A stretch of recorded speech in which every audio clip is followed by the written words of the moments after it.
আসসালামু আলাইকুম, বিসমিল্লাহির রহমানির রহিম। ঢাকা শিক্ষা board laboratory school and college কর্তৃক আয়োজিত অনলাইন ক্লাসে পঞ্চম শ্রেণীর শিক্ষার্থীদের স্বাগত।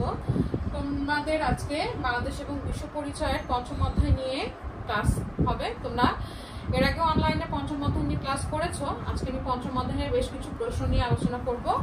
আমাদের পঞ্চম অধ্যায়টি আছে জনসংখ্যা নিয়ে। জনসংখ্যা মানে আমরা বুঝি কোনো দেশের মোট জনসংখ্যার পরিমাণ। মোট জনগণের পরিমাণই হচ্ছে জনসংখ্যা।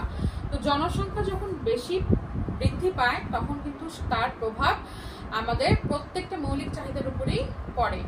তো জনসংখ্যা যখন আমরা দক্ষতা অর্জন করে প্রশিক্ষণ এবং কারিগরি প্রশিক্ষণের মাধ্যমে যখন আমরা দক্ষ হব তখন কিন্তু সেই জনসংখ্যার সমস্যা থাকবে না, তখন হয়ে যাবে সেটা জনসম্পদ। তো আমাদের অর্থনৈতিক উন্নয়নের কিন্তু বেশ কিছু উপাদান রয়েছে। মূলত তিনটি উপাদান তোমাদের এখানে দেওয়া আছে। দেখো, অর্থনৈতিক উন্নয়নের তিনটি উপাদান এখানে বলা হয়েছে। মূলধন, মূলধন মানে হচ্ছে টাকা, মানে অর্থ। তারপরে আছে মূলধনের পরে আছে তোমাদের প্রাকৃতিক সম্পদ, প্রাকৃতিক সম্পদ পরে আছে তোমাদের মানব সম্পদ। মানব কখনোই সম্পদ হতে পারবে না যদি সে সমস্যা হয়ে থাকে।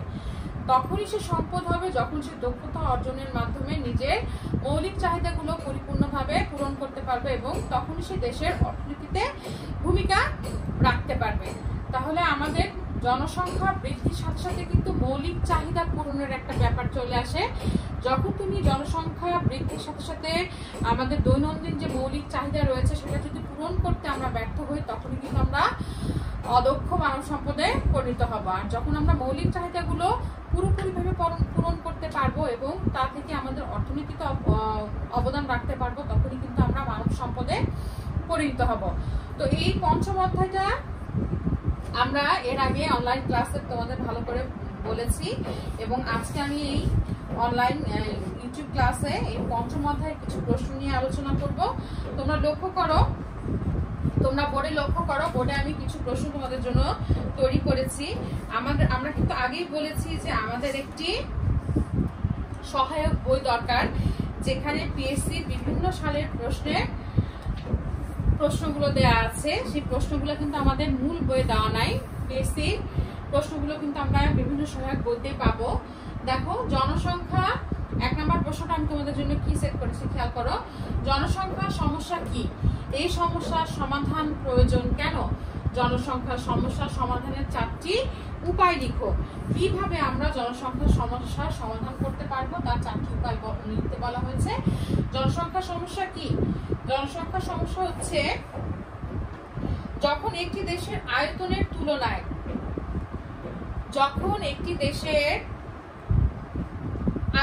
তুলনায় জনসংখ্যার পরিমাণ বেশি হয় এবং মৌলিক চাহিদার উপর নেতিবাচক মানে হচ্ছে খারাপ প্রভাব, মানে ভালো না, ভালো প্রভাব না, খারাপ প্রভাব পড়ে, তখন তাকে জনসংখ্যা সমস্যা বলে। যখন আমরা মৌলিক চাহিদা পুরোপুরিভাবে, আমি আগেই বলেছি যে মৌলিক চাহিদা আমরা পুরোপুরিভাবে আমরা মেটাতে পারি না, আমাদের জনসংখ্যা অধিক হওয়ার ফলে আমাদের দৈনন্দিন চাহিদাগুলো আমাদের অপূর্ণ থেকে যায়, তখনই কিন্তু সেই জনসংখ্যা আমাদের সমস্যা হয়ে দাঁড়ায়। তখন সেটা কিন্তু আমাদের সম্পদ হয় না, সমস্যা হয়ে যায়। তো বলেছে এই সমস্যার সমাধান প্রয়োজন কেন? এই সমস্যা মানে জনসংখ্যা সমস্যা। এই সমস্যার সমাধান প্রয়োজন কেন? এই সমস্যার সমাধান প্রয়োজন কারণ সকল মানুষের মৌলিক চাহিদা সঠিকভাবে পূরণ করার জন্য আমাদের জনসংখ্যা সমস্যার সমাধান প্রয়োজন। তাহলে আর এই জনসংখ্যা সমস্যার সমাধানের 4টি উপায়, কিভাবে আমরা এই জনসংখ্যা সমস্যার সমাধান করতে পারি। খাদ্যের উৎপাদন বাড়াতে হবে। অবশ্যই খাদ্যের উৎপাদন বাড়াতে পারলেই আমাদের জনসংখ্যা সমস্যার প্রধান যে সমস্যা, খাবারের সমস্যা, সেটা পূরণ করা যাবে। গৃহ নির্মাণের সরকারি এবং বেসরকারি পর্যায়ে বিনিয়োগ বাড়াতে হবে। দক্ষ জনশক্তি গড়ে তোলার জন্য কারিগরি শিক্ষার উন্নয়ন করতে হবে। উৎপাদন বৃদ্ধির মাধ্যমে আমদানির তুলনায় রপ্তানির পরিমাণ বৃদ্ধি করতে হবে। অবশ্যই আমদানি করলে আমাদের দেশের অর্থ বিদেশে চলে যায়, আর যখন আমি রপ্তানি করব তখন আমাদের বিদেশি অর্থ আমাদের দেশে আসে। তো আমাদের দেশের অর্থ যখন বিদেশে চলে যায় তখন আমাদের সেটা ভালো না। যখন আমরা অর্থ নিয়ে আসি তখন আমাদের অর্থনীতির জন্য সেটা ভালো। এজন্য তোমার আমদানির তুলনায় রপ্তানির সংখ্যা বাড়াতে হবে। এই গেল 1 নম্বর প্রশ্ন। 2 নম্বর প্রশ্ন দেখো, মানব সম্পদ কি? মানব সম্পদ কি? মানব সম্পদ উন্নয়নের মূল উপাদান কি? কৃষির উপর জনসংখ্যার প্রভাব 4টি বাক্যে লিখো। তাহলে মানব সম্পদ কি? মানব সম্পদ উন্নয়নের মূল উপাদান কি? কৃষির উপর জনসংখ্যার প্রভাব 4টি বাক্যে লিখো। তোমাদের কিন্তু প্রশ্নগুলো এরকম কয়েকটা স্তরেই থাকবে, আমরা উত্তরে লিখবো ঠিক কয়েকটা স্তরেই। মানব সম্পদ কি, এটা হবে একটা প্যারা। মানব সম্পদ উন্নয়নের মূল উপাদান কি, এটা হবে আর একটা প্যারা। এবং কৃষির উপর জনসংখ্যার 4টি প্রভাব বাক্যে লিখবে, এটা হবে আর একটি প্যারা। আমাদের মোট 3 প্যারায় আমরা প্রশ্ন উত্তর শেষ করব। খেয়াল করো,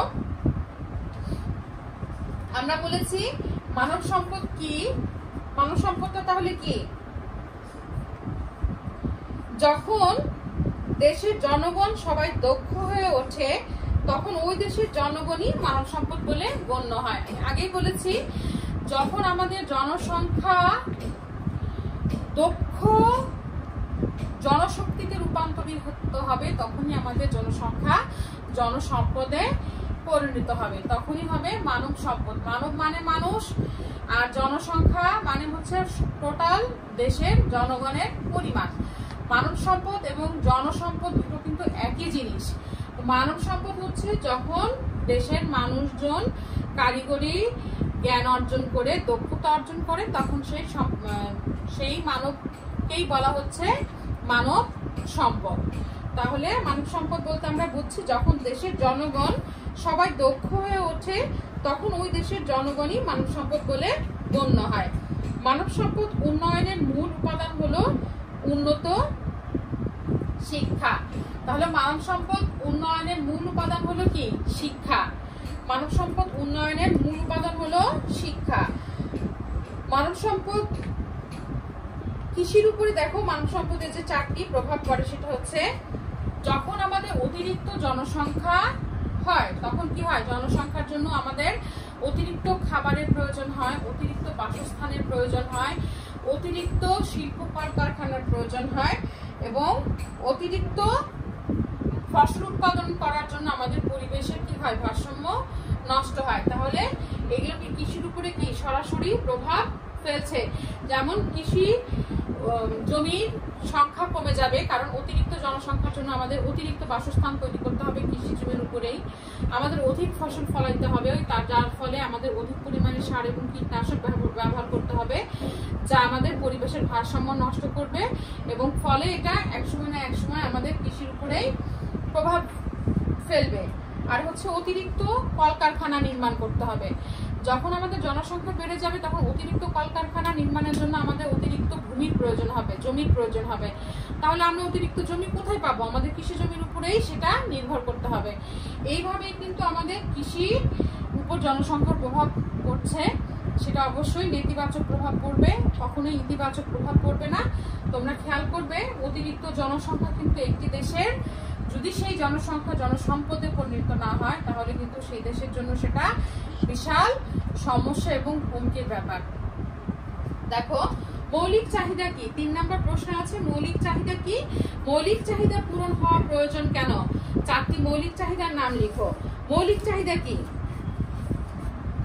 মৌলিক চাহিদা হচ্ছে একজন মানুষ সুস্থ, সুন্দর ও নিরাপদে জীবনযাপনের জন্য খাদ্য, বস্ত্র, চিকিৎসা, শিক্ষা, বাসস্থান, সুন্দর পরিবেশ প্রভৃতি চাহিদা পূরণ একান্ত প্রয়োজন।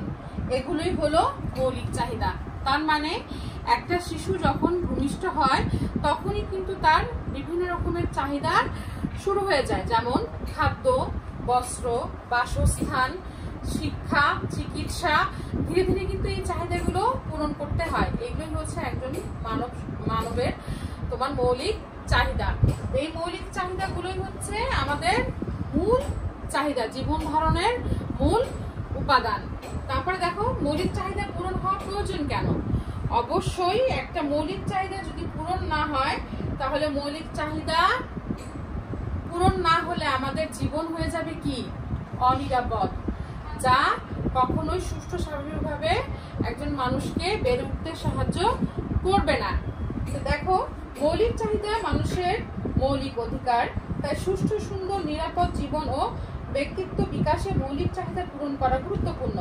খাদ্য, বস্ত্র, বাসস্থানের চাহিদার মতো যেসব উপাদান মানুষের সুষ্ঠু সুন্দর জীবন ধারণের জন্য আবশ্যক তাকে মৌলিক চাহিদা বলে। তাহলে আমাদের 4টি মৌলিক চাহিদা